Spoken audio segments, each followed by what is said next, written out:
Okay, we're gonna go ahead and bring on our next speaker. See you, ladies. Bye. Bye. Also, wait, before you hop off, if you do have an opportunity, we're having VIP in about an hour and a half. If you ladies are available, would like to hop on VIP to talk more about, to answer more questions, to talk more about your offerings.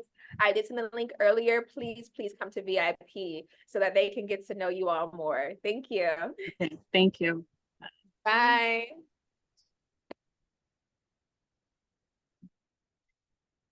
All right, y'all. How you doing? Y'all, do y'all got one more session in you?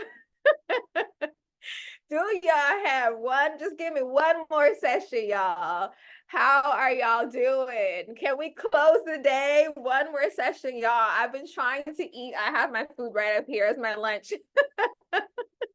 Yes, so full, but bring it. Okay, y'all saying let's bring on the next speaker. We're going to bring on the next speaker. Is she here? Let's see. Haley is here. I'm gonna move Haley to the webinar.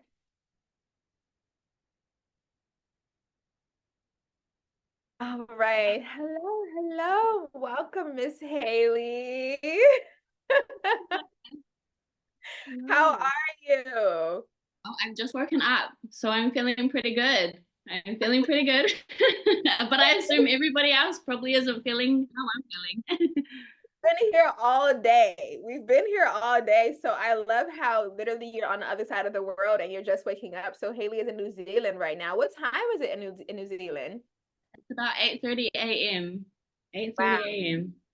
So much gratitude for coming on here at such early in the morning. And Haley has the whole family and kids, y'all. So much gratitude for coming here. And you could be tending to your little ones, or your loved ones, but you're taking your time to be here and to show up in this space and teach us more about Polynesian herbs and herbs from your culture. So we're excited to dive into this last session of the day. You all super excited to welcome the sister to the stage. Haley, I'll let you take it away. Okay. So no mai kia koutou, ko tēnei mahi i tēnei ata. So my name's Haley, and I'm from Aotearoa, which most people know as New Zealand, and I'm Māori. And so I'm the Indigenous people of this land, and it is always an honor to say that. And I'm very grateful to be into whakapapa to that genealogy. But within my culture, before I kind of get into what we're going to talk about, we always introduce ourselves by saying a pepeha. And what that is acknowledging the land that you belong to. And so that'll lead us quickly into everything else that I'm going to speak about today. So I'm just going to recite that real quick. So ko putahi toku maunga, ko wairoa toku awa, ko mamari toku waka, ko kohewhata toku marae, ko ngā puhi toku iwi, and ko hele toku ingoa. So that, what I just recited, is it states the mountain that I belong to and the name of that mountain. Get emotional saying that. The river that I belong to, which is Wairoro. The waka, the canoe that my people sailed here on, is Mamari. And Kohewhata is the marae, which is the place in which my people go to gather and to learn and to unite. And I'm also from the iwi of Ngāpuhi, which is one of the biggest iwis or tribes here in Aotearoa. And my name is Haley. And so when we introduce ourselves to each other, our name is right at the bottom, right at the bottom of our introduction, because everybody is only going to understand the land that you belong to. And so just being able to recite that probably indicates our connection with the land. And so we have a whakatoki, which is a proverb that says, ko au te whenua, ko te whenua ko au. And what that means is that I am the land and the land is me. And so by reciting that, what that says is about our connection to that land. I always say, because I do a lot of work on my Instagram about decolonization and re-indigenizing our people and remembering the ways of our ancestors. And one of the things that I always talk about when we're talking about decolonization that hurt us the most was disconnecting us from our spirituality. And so that land, not being able to connect to that land anymore, was what broke our people. And I think that is a branch for all Indigenous people, right? And so where we kind of go into what I'm talking about today is that when I ventured out into herbalism and learning about other plants, I found that when I was going into, I would say, white folk spaces to learn about plants, they would kind of miss the history of those people, that community. And then we wouldn't talk about that wairoatanga, that spirituality that was found in that connection to a plant. And so in my culture, connecting to a plant and that language and that Māori, which is their life force, was very important. Learning that language of feeling, hearing, and seeing a plant was foundational before you even harvested a plant, before you even use that medicine. So when I was in these spaces, I was like, hey, hold on, like, who are the people? What is the community? And also, like, how do I connect to this plant? Like, how do I connect to the language of this plant? And so that's something that was completely missed for me. And within my culture, Te Ao Māori, that connection is, again, very important. And so also that connection to the spirit world, o Te Ao Wairoa, was also very important. So I was taught growing up how to learn the language of the soul, how to learn the language of the Wairoa, and how to recognize when an ancestor was speaking to me, what I heard, how I felt. Like, I know a lot of people in my culture that know when a person is sick in the body because they can smell it. I know when a person knows that someone is about to pass because they can smell death. Yeah. And so in my journey of decolonizing spirituality, I was able to relearn that language, which I think is so important. Like, I teach that to my children, my friends. Like, I will sit down my children and I unschool my children, I homeschool my children.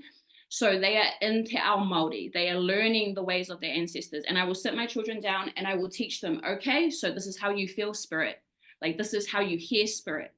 You know, and my children know when their nana's in the room that's passed. My children know when a plant is speaking to them. My children know this. And I almost get emotional because I can't believe we lost this, right? I tell everybody that comes to me to speak to me or get taught by me, which is, again, an honor, like, that if we do not know this language, we are lost. There is a sense of loss. I have a lot of people that come to me and go, I don't know my culture because of colonization. Again, that is not our fault, right? But what I love about plants and what I love about that language is that when you learn that language, you can reconnect to your ancestors. And what I love about plants, my friends, like learning your native plants, is not just about the herbal use and that medicine, is that when you sit with that plant will teach you about your people. That plant will teach you about your culture, and you will not forget. And so what I love about, you know, what happened in terms of colonization is they forgot to get rid of our plants, right? They forgot to get rid of our plants because those plants were going to hold. They forgot to get rid of that language. And so, I've gone on a rant, but that's kind of the foundation of what I want to speak on today. And so, as I kind of delved into my own culture, so Te Ao Māori, we call it rongoa, and rongoa means sensing.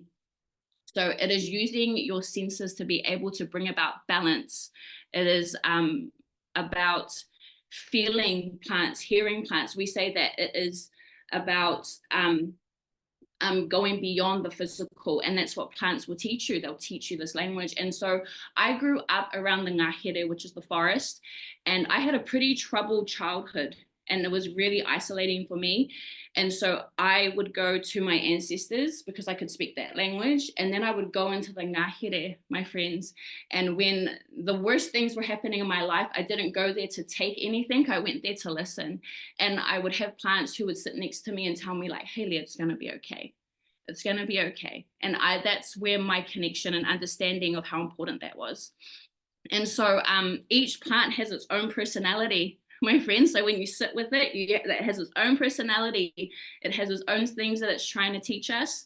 A plant will almost go into the body, and if you sit with it enough, it will teach you about yourself. It'll tell you what you need to heal. Even before you touch the medicinal uses, it will teach you all about yourself and about your people.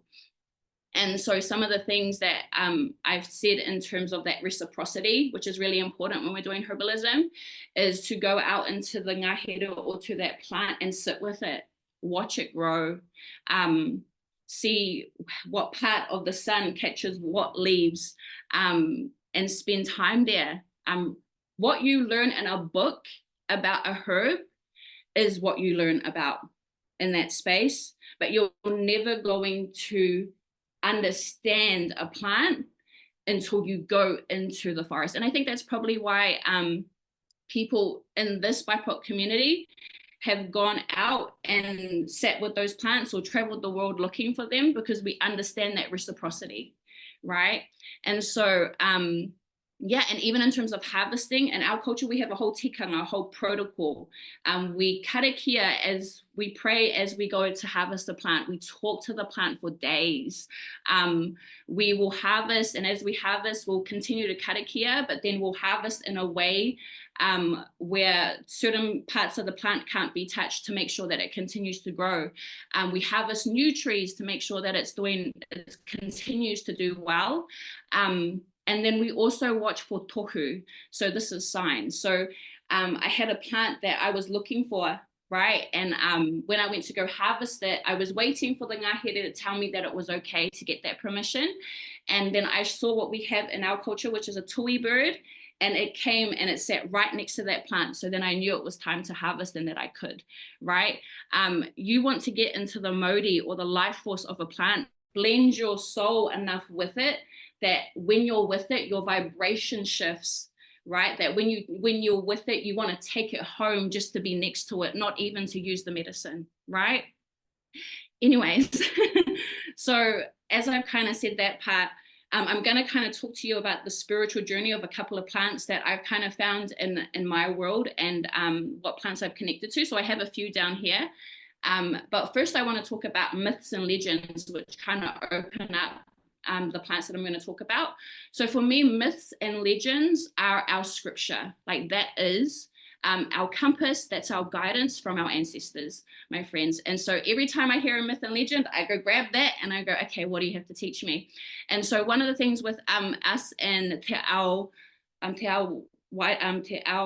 is that we have the natural world. And so we have a myth or legend where Papatuanuku, which is Mother Earth, okay? And in my culture, Papatuanuku, which is Mother Earth, we believe that she is the placenta, right? So she is the one that feeds us. She's the one that nurtures us. So we equate Papatuanuku to a placenta.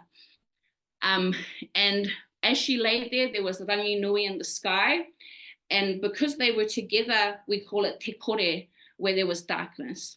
And so the only way that we were able to bring about light was that the other gods in our culture had to get together to separate them. And so Tane Mahuta, who is the forest god, he came in and he became a tree, a Kodi tree, and he separated Ranginui and Papatuanuku so that there would be light. And so as he did that, we had Papatuanuku, who was heartbroken from that separation. And so Io, which is source, ended up sending down Kawakawa. And so this is Kawakawa right here. And so if you can see, Kawakawa is a heart. It's a heart shape. And so we believe that Kawakawa was sent to heal Papatuanuku's heart. Like, how cute is that, my friends?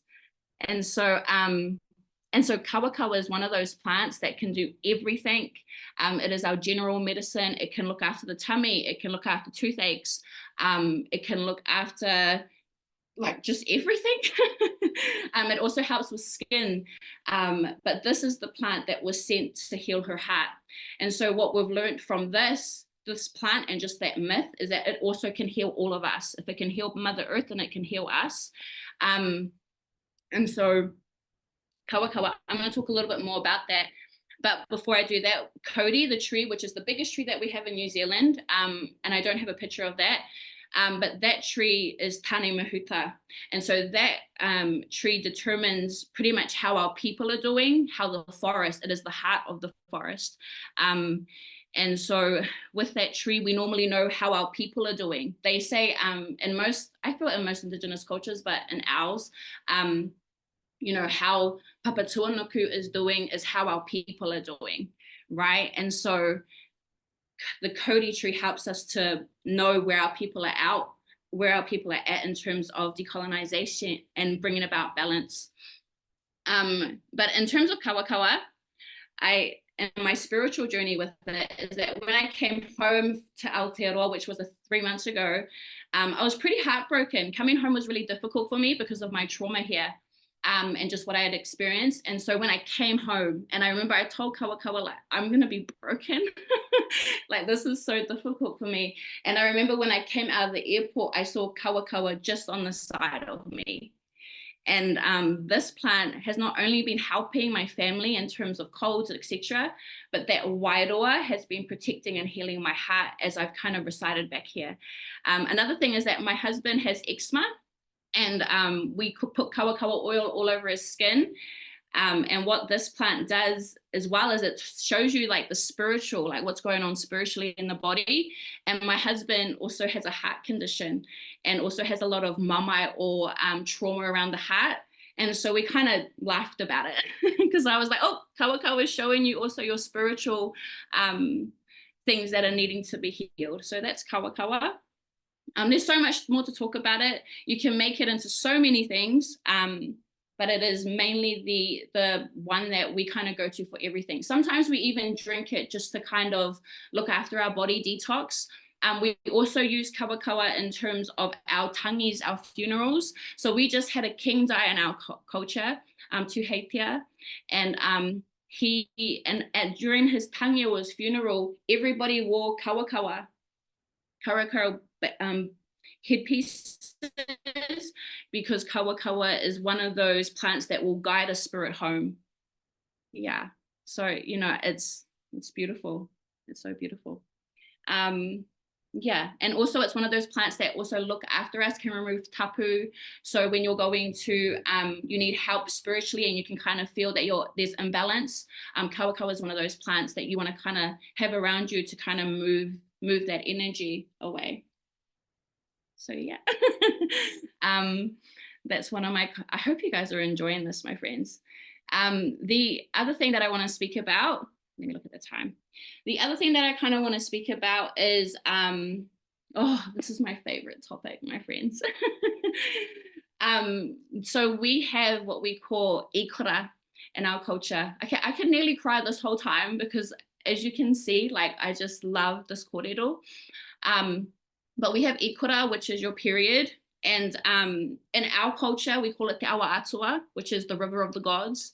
And prior to colonization, women were highly regarded in our culture, to the point where every time one of our women were on the ikura, our men would rush to us, look after us, make sure that we were taken care of, give us the best food. We were also, in terms of like just that birth realm and giving birth, our men were jealous. You know, they wanted to be there for the baby and hold space for us. You know, and obviously because of colonization, our men, we always say, my friends, that when women and Papa Tuanuku are given back that high regard, then everything that's going on in the world will cease. That balance and that harmony is through a woman. That balance and that harmony is through Papa Tuanuku. And so because we also read the environment, because we followed the moon, right? My people followed the moon. So we went and fished, we gardened, we looked after ourselves spiritually by following the moon and the cycles. And so we understood that because the moon reflected Papa Tuanuku as well, but also our women, our men were like, oh, Like, these women are powerful. And also, even today, I'm just like, how could anyone think that a woman isn't powerful? We give life. We are the anchor. We are the gateway from te ao marama ki te ao wairoa, which is from the earth to the spirit. So we believe that women were the gateway here, and that through them, we were able to come here. And so we respected them. Anyways, that's a beautiful topic. I love it. But what was beautiful about that and coming home and understanding that was that in my culture, I was sitting down, and this is where the spiritual part of a plant comes in. I didn't know much about this plant, and I remember I was sitting on my bed and I was just about to get my ikura. And also there's a myth and legend. Let me say the myth and legend for my friends. So in my culture, we have Hine Nui Te Po, which is the woman that looks after the afterlife. And then we have Maui. And if you've seen Moana, then you know who Maui is. But what happened is that Maui wanted to get mortality. So he went up into Hine Nui Te Po's legs into the womb space to get that. And what happened was that Hine Nui Te Po said, okay, you want mortality? Cool. And then he crushed Maui. And then Maui ended up being the blood. And that's why we continue to call it Te Ao Atua, the river of the gods, because Maui continues to live on through our ikura. Yeah. Anyways, so as I was coming home, I sat down and my ikura was about to arrive, and I sat there and angi. I was sitting there and I kept hearing angi. And then I had a dream about the plant, and which is a big indication that a plant wants to connect with you. It's always important to wait for that permission, wait for that calling. It's reciprocity, right? I know people who have waited for years for a plant to call to them. But as I was sitting down, this plant kept calling me, and I said, angi, what is that? And then I heard my ancestors say, like, you need to put this on. And so anyway, I went to go look it up and did all my research. And then I realized angi was the plant that my people used to wear when they were bleeding. So this is the plant that my people would wear. And so I went outside. I have a reel about this on my Instagram, but I went outside, and my pane, my husband, he helps me through my ikura. He washes my cloths. He does all the things. He understands that by touching my blood, he also is healed, and his modi shifts, his vibration gets higher. And so we've kind of navigated that. But he went outside, he grabbed angi, which is this right here, my friends. So this is angi. We call it old man's beard, I think, around the world, but this is angi. It normally grows on plants or trees that I think are dying. And so they kind of look like this, right? And so this is the plant that the women in my culture would pop on while they were bleeding. And so I went outside, I grabbed some, and I made a cloth like this. And me and my husband made it, and then I bled on it throughout my cycle. And it's really good at catching blood. So it makes sense to how smart were our people. Oh my gosh. But it's good at catching blood. So if you have like a big wound, it'll go over there and it'll stop the blood pretty quickly. It's kind of like yarrow, I would think, similar to yarrow. Anyways, I popped this on my friends during my ikura, wore it for the whole cycle, looked after me completely. And the way that I felt spiritually during it was beautiful. Like, I remember visually seeing all the women in my culture sitting down, bleeding onto this cloth. And as I sat with the angi, it started to teach me and give me visions about what my people did, how the woman bled on it. And it was such an emotional experience to be able to wear, just because of that connection to our ikura and how important it was. But this is why I tell people, you know, like, your native plants, if you feel that disconnect to your culture, and, you know, and I think sometimes we have this colonized mindset, even with our people, that, that you're not good enough, or, oh, you have to do all these things before you can reconnect. Plants will go, I got you. And then they will teach you about your people. So it was quite an emotional experience, that one. Another one that I have here is kohe, which is a beautiful plant right here, my friends. It's beautiful. So I'm from a town called Kaikohe, which is here in Aotearoa, and our town was actually named after this plant, because when our people were under attack from another tribe, my people ran to an area where these plants were, and they would eat the fruit. And it was only because of this plant that my people survived. Kohe kohe. Kohe, Kohe. And yeah, so it just like, this holds the safety of my people, right? And what I love about this plant is it's also very connected to the whare tangata, the womb space. And so what it also does is that it helps heal ancestral trauma. And so when I came home, I heard Kohe Kohe calling to me, had a dream about her, felt that the woman come out of the plant and stand next to me. And she was like, you need to come over here, come and take this. And this plant, just medicinal wise, it looks after your hormonal balance. It helps with infertility. You drink this and it'll help with infertility. I've watched a lot of women who have struggled with giving birth take this and just drink it, and within a small amount of time get pregnant. So it's one of those beautiful, it also heals just everything that's going on in their cysts, Indo, like so many plants, like so many things like that. So another spiritual part of this plant is that it does ancestral healing. So when you drink kohe kohe, it's one of those plants that tastes quite bitter.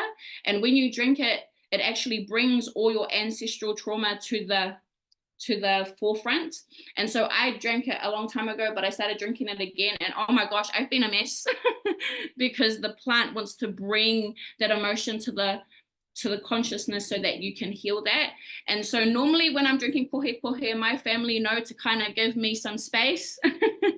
And while I drank this, I had a beautiful experience with my nana, sorry, who's passed, who lives here.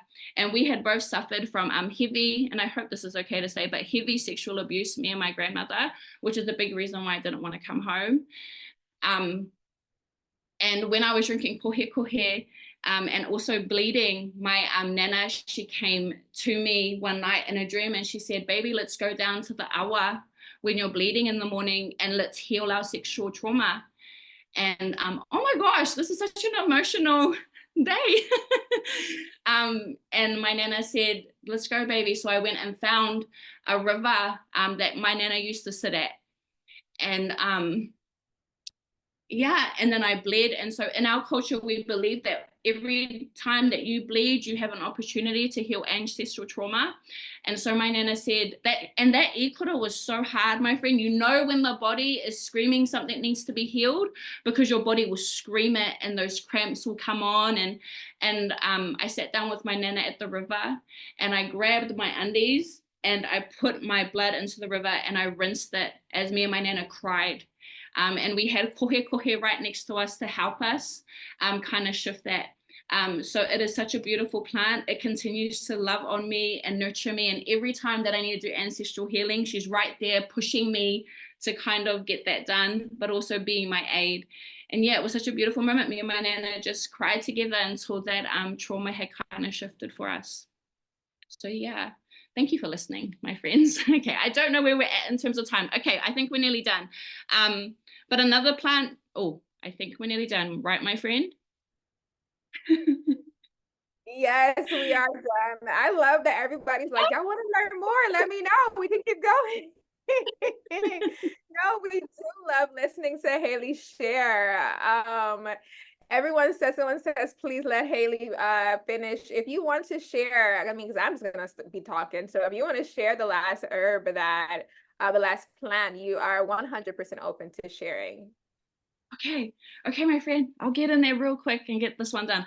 This plant is just sitting here telling me like, hurry up. So right here we have tataramoa, my friends, and this plant is quite spiky, so you can kind of see it. We call it, the English version is bush lawyer, and so it lives in the bush. And so I dreamt about this plant in my dream, and it told me like, hey, my name's tataramoa, and I would like you to come grab me. And when I had gotten there, at that time I was dealing with a lot of mental health, like my depression was pretty high. And I had asked like the plants, like, please help me. Like, I don't even know like what herb helps in my culture. And then it came in a dream and told me to go get it. And then I waited for the forest to let me know what forest to go to. And me and my husband went down, waited for the bird. We have, what is it, a kereru, or a pikiwaiwaka, which is a different bird. And it flew all the way to the plant that I needed to harvest. And then I found her. And then that day I went home, made me a tea. And then instantly that negative energy or depression shifted, and I was fine. This is also the plant that helps to induce labor. So in my culture, you would put this plant in a bath and sit down, and it would help the person go into labor and also help the placenta to come out. So this is tataramoa, and yeah, it's such a spiritual, beautiful plant. But that's kind of the end of that. I just wanted to share that real quick. Thank you for sharing. You all, if you have any questions for Haley, please put them in the chat. Someone is asking about the last plant, or any of the plants, honestly. Someone is raising their hand. I don't know if I'm able to bring you all on the stage, but if you could put your questions in the chat, if you could type them. I know these plants are indigenous to your land and where you're from. Can you share any indigenous sources where we can also get these plants if we wanted to journey with them? Yes, yes. There are a lot of books. I can kind of probably put them in hopefully somewhere. But there's Murdoch Riley. He's one of the people, a beautiful man in New Zealand that kind of speaks about each plant, talks about the ngahere. I hope that maybe I should, Murdoch Riley. We also have Joanna Hakaraya, who I think is amazing. Again, that's another person. And then there's Afina, there's Instagram. I hope that I can kind of pop it somewhere, my friend, so that if people kind of want to reach out, I can just, maybe I'll put it in the Healing Collective or something like that, if that's okay. I don't know. We're gonna hop on the VIP session. So if you want to just come in there, links in the VIP, you're totally able to. And if anyone else has any questions, we don't have many questions in the Q&A box for Haley, but I know you all have tons of questions. So if anyone else has any questions for Haley, please bring them. She knows, she confirmed that she can hop in the VIP session and say, hey, which is in like 30 minutes, we're almost done. But y'all, how did y'all love that amazing session? Someone in the chat mentioned, what a great ending to an amazing 2-day conference. I think this was perfect to be able to listen to you, and just your connection to your culture and your land is so amazing. And just hearing you speak, people were tearing up in the comments. People said, oh my gosh, she's bringing me to tears. So we just want to say we appreciate your knowledge, and we appreciate you sharing more on your culture and more on your connection to your ancestral lineage and ancestral lands. It was, for me, amazing to experience. People are in the chat, they're in the chat saying, what an amazing way to pull you back to Mother Earth. Thank you for sharing. This is very impactful. Yes. And when we have every speaker that comes on, we like to ask for their favorite color so that we can show you some love in the chat. So what is your favorite color? My favorite color is probably red, my friends. That's I my already know color. what to do. That's for you. Thank you, my All of friend. Thank those you so red much. hearts is for you. Just much gratitude for showing up in this space. Much gratitude for this amazing closing to the second annual BIPOC Herbalism Conference. I followed you for a while, and I value everything that you stand on. And when it comes to decolonizing herbal medicine and decolonizing our views of how we approach the land. And I just appreciate you being in this space. I appreciate you showing up and answering the call, and just thank you so much. Thank you so much, sister. It's been such an honor. I appreciate you so much. And thank you to everybody that's come. Thank you. Admin, did we share her links in the chat? Admin? Go ahead, Admin, if you do have time. Not if you do have time. Go ahead, Admin, and share. There we go. There is Haley's links to her Instagram. You also have a course in there, I believe, and your website. Yes, I do. Yes. Oh, dang it. Our time. Oh, But I can share that in the VIP if like we need to do that. Yeah. Please come back. Give me like 20 minutes and we're gonna hop on. So okay, my friend. Go have something to drink, sister. Go have something to eat. yes, I will. So I'm gonna hop in the VIP later. I'm gonna just close out briefly. So you can hop off. I'll see you in the VIP. So at 5:30, we're gonna transition to the VIP. So everybody my say friend. bye to Haley. Yeah. Talk about being full, y'all. Talk about being full. What an amazing 2 days. Oh my gosh, Haley is amazing.